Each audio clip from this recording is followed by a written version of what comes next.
Genesis 37. Jacob lived in the land where his father had stayed, the land of Canaan. This is the account of Jacob's family line. Joseph, a young man of 17, was tending the flocks with his brothers, the sons of Bilhah and the sons of Zilpah, his father's wives, and he brought their father a bad report about them. Now Israel loved Joseph more than any of his other sons, because he had been born to him in his old age, and he made an ornate robe for him. When his brothers saw that their father loved him more than any of them, they hated him, and could not speak a kind word to him. Joseph had a dream, and when he told it to his brothers, they hated him all the more. He said to them, "Listen to this dream I had. We were binding sheaves of grain out in the field, when suddenly my sheaf rose and stood upright, while your sheaves gathered around mine and bowed down to it." His brothers said to him, "Do you intend to reign over us? Will you actually rule us?" And they hated him all the more because of his dream and what he had said. Then he had another dream, and he told it to his brothers. "Listen," he said, "I had another dream, and this time the sun and moon and 11 stars were bowing down to me." When he told his father as well as his brothers, his father rebuked him and said, "What is this dream you had? Will your mother and I and your brothers actually come and bow down to the ground before you?" His brothers were jealous of him, but his father kept the matter in mind. Now his brothers had gone to graze their father's flocks near Shechem, and Israel said to Joseph, "As you know, your brothers are grazing the flocks near Shechem. Come, I am going to send you to them." "Very well," he replied. So he said to him, "Go and see if all is well with your brothers and with the flocks, and bring word back to me." Then he sent him off from the valley of Hebron. When Joseph arrived at Shechem, a man found him wandering around in the fields and asked him, "What are you looking for?" He replied, "I'm looking for my brothers. Can you tell me where they are grazing their flocks?" "They have moved on from here," the man answered. "I heard them say, 'Let's go to Dothan.'" So Joseph went after his brothers and found them near Dothan. But they saw him in the distance, and before he reached them they plotted to kill him. "Here comes that dreamer," they said to each other. "Come now, let's kill him and throw him into one of these cisterns and say that a ferocious animal devoured him. Then we'll see what comes of his dreams." When Reuben heard this, he tried to rescue him from their hands. "Let's not take his life," he said. "Don't shed any blood. Throw him into this cistern here in the wilderness, but don't lay a hand on him."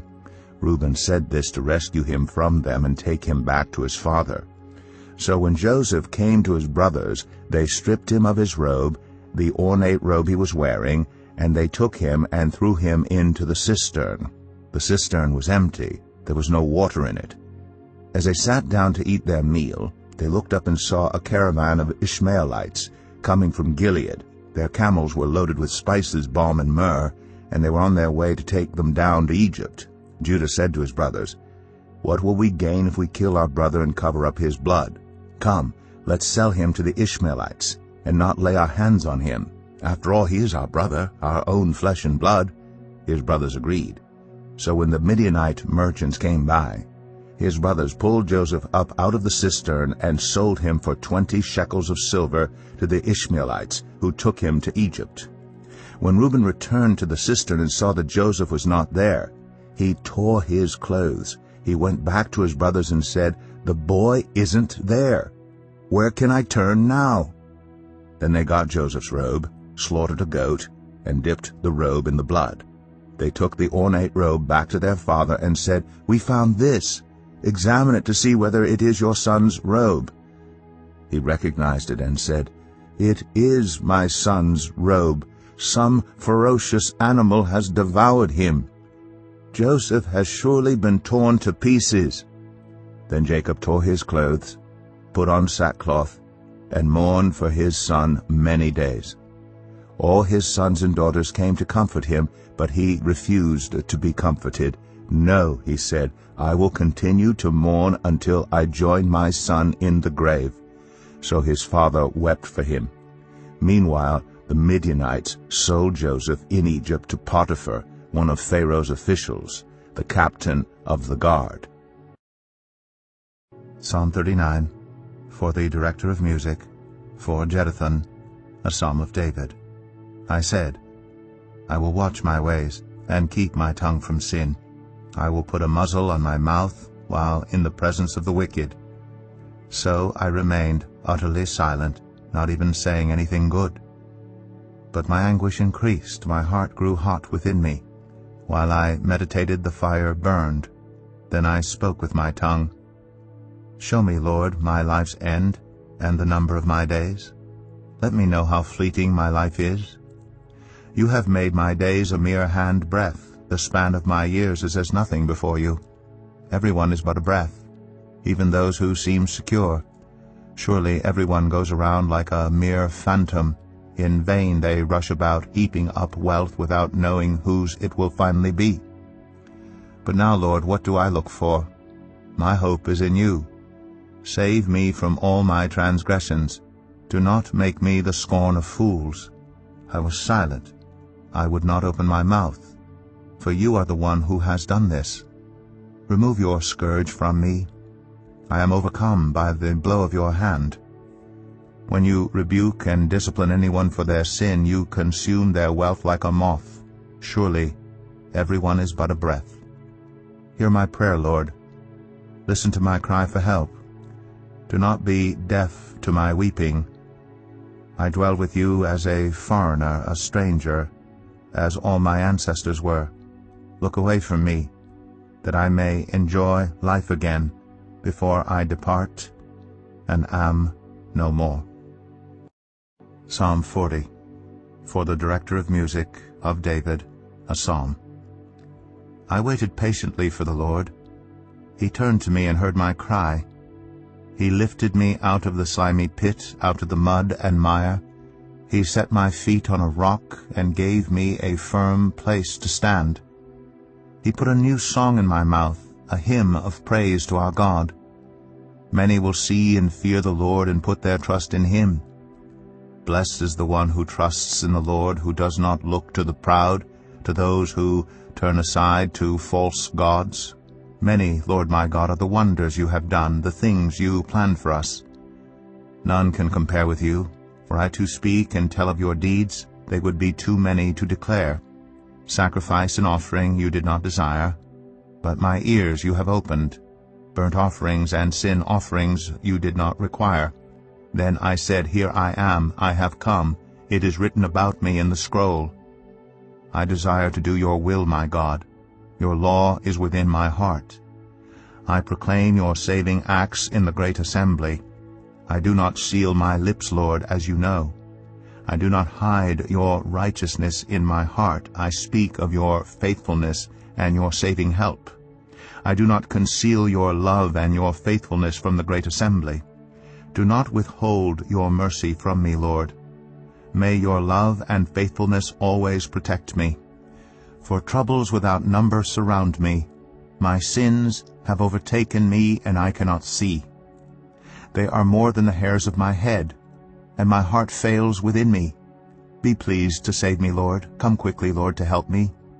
May all who want to take my life be put to shame and confusion. May all who desire my ruin be turned back in disgrace. May those who say to me, Aha, aha, be appalled at their own shame. But may all who seek you rejoice and be glad in you. May those who long for your saving help always say, The Lord is great. But as for me, I am poor and needy. May the Lord think of me. You are my help and my deliverer. You are my God. Do not delay. Matthew 24. Jesus left the temple and was walking away when his disciples came up to him to call his attention to its buildings. Do you see all these things? He asked. Truly I tell you, not one stone here will be left on another. Every one will be thrown down. As Jesus was sitting on the Mount of Olives, the disciples came to him privately. Tell us, they said, when will this happen? And what will be the sign of your coming and of the end of the age? Jesus answered, Watch out that no one deceives you. For many will come in my name, claiming, I am the Messiah, and will deceive many. You will hear of wars and rumors of wars, but see to it that you are not alarmed. Such things must happen, but the end is still to come. Nation will rise against nation, and kingdom against kingdom. There will be famines and earthquakes in various places. All these are the beginning of birth pains. Then you will be handed over to be persecuted and put to death, and you will be hated by all nations because of me. At that time many will turn away from the faith, and will betray and hate each other. And many false prophets will appear and deceive many people. Because of the increase of wickedness, the love of most will grow cold. But the one who stands firm to the end will be saved. And this gospel of the kingdom will be preached in the whole world as a testimony to all nations, and then the end will come. So when you see standing in the holy place the abomination that causes desolation spoken of through the prophet Daniel, let the reader understand. Then let those who are in Judea flee to the mountains. Let no one on the housetop go down to take anything out of the house. Let no one in the field go back to get their cloak. How dreadful it will be in those days for pregnant women and nursing mothers. Pray that your flight will not take place in winter or on the Sabbath, for then there will be great distress, unequaled from the beginning of the world until now, and never to be equaled again. If those days had not been cut short, no one would survive. But for the sake of the elect, those days will be shortened. At that time, if anyone says to you, "Look, here is the Messiah," or "There he is," do not believe it. For false messiahs and false prophets will appear and perform great signs and wonders to deceive, if possible, even the elect. See, I have told you ahead of time. So if anyone tells you, "There he is, out in the wilderness," do not go out. Or, "Here he is, in the inner rooms," do not believe it. For as lightning that comes from the east is visible even in the west, so will be the coming of the Son of Man. Wherever there is a carcass, there the vultures will gather. Immediately after the distress of those days, the sun will be darkened, and the moon will not give its light. The stars will fall from the sky, and the heavenly bodies will be shaken. Then will appear the sign of the Son of Man in heaven, and then all the peoples of the earth will mourn when they see the Son of Man coming on the clouds of heaven with power and great glory. And he will send his angels with a loud trumpet call, and they will gather his elect from the four winds, from one end of the heavens to the other. Now, learn this lesson from the fig tree. As soon as its twigs get tender and its leaves come out, you know that summer is near. Even so, when you see all these things, you know that it is near, right at the door. Truly, I tell you, this generation will certainly not pass away until all these things have happened. Heaven and earth will pass away, but my words will never pass away. But about that day or hour no one knows, not even the angels in heaven nor the Son, but only the Father.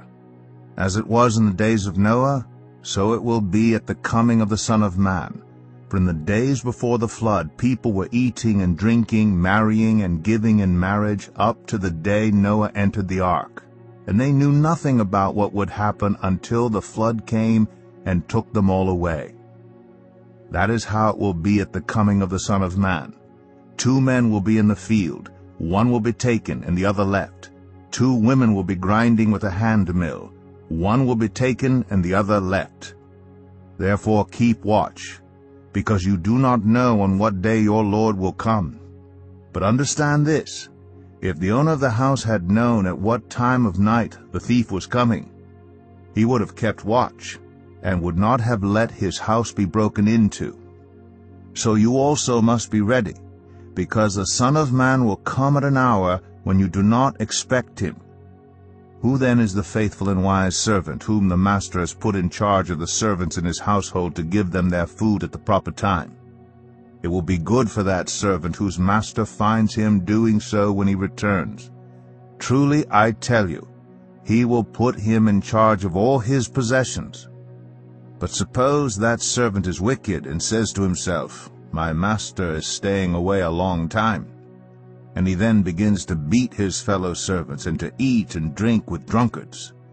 the master of that servant will come on a day when he does not expect him, and at an hour he is not aware of.